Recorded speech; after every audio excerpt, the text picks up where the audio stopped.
Thiruvananthapuram നെയ്യാറ്റിൻകരയിൽ school van മറിഞ്ഞ അപകടം. Poovathur government LP സ്കൂളിലെ വാഹനമാണ് അപകടത്തിൽപ്പെട്ടത്. നാട്ടുകാരുടെയും ഡ്രൈവറുടെയും സംയോജിതമായ ഇടപെടൽ മൂലമാണ് വലിയ ദുരന്തം ഒഴിവായത്. രാവിലെ 8:30 മണിയോടെയാണ് അപകടം. പൂവത്തൂർ LP സ്കൂളിലെ 21 കുട്ടികളുമായി വന്ന വാഹനം മൊട്ടക്കാവിൽ വെച്ച കനാലിലേക്ക് മറിയുകയായിരുന്നു. ഉടൻ തന്നെ ഡ്രൈവറും നാട്ടുകാരും ചേർന്ന് രക്ഷാപ്രവർത്തനം നടത്തി. കുട്ടികളെ മുഴുവൻ പുറത്തെടുത്തു. തുടർന്ന് കാരക്കോണം മെഡിക്കൽ കോളേജ് ആശുപത്രിയിലേക്ക് മാറ്റി. ഏറ്റവും ലാസ്റ്റ് ഒരു പൊടി കൊച്ചായിരുന്നു. അതിന് വെള്ളം കുടിച്ച് പിന്നെ ബോധമൊന്നുമില്ലായിരുന്നു. പരിക്ക് ഒരു കൊച്ചിൻ്റെ ചെവിയിൽ ഇവിടെ കൂടെ ബ്ലഡ് വന്നുകൊണ്ടിരുന്നു.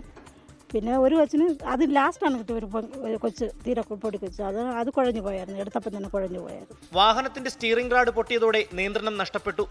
ഇതാണ് അപകട കാരണമെന്ന് ഡ്രൈവർ സ്റ്റാലിൻ രാജ്. സ്റ്റിയറിംഗ് കട്ടായി, സ്റ്റിയറിംഗ് കൺട്രോൾ ഇല്ലാതാണ് കനാലിലോട്ട് മറിഞ്ഞത്. ഫിറ്റ്നസ് എല്ലാം പക്കയാണ്. വണ്ടി ടെസ്റ്റും ഒരു മാറ്റമില്ല, ഒരു കംപ്ലൈന്റില്ല, കാര്യങ്ങളില്ല, ഒന്നുമില്ലാത്ത വണ്ടിയാണ്. ഒരു കുട്ടിയുടെ നില ഗുരുതരമാണ്. കുട്ടിയെ ICUവിലേക്ക് മാറ്റി. വാഹനത്തിന് ഫിറ്റ്നസ് ഉണ്ട്. മാസങ്ങളായി കുട്ടികളെ കൊണ്ടുപോകുന്നത് ഈ സ്വകാര്യ വാഹനത്തിലാണ്. സ്കൂളിന് സ്വന്തമായി വാഹനമില്ലെന്നാണ് വിവരം.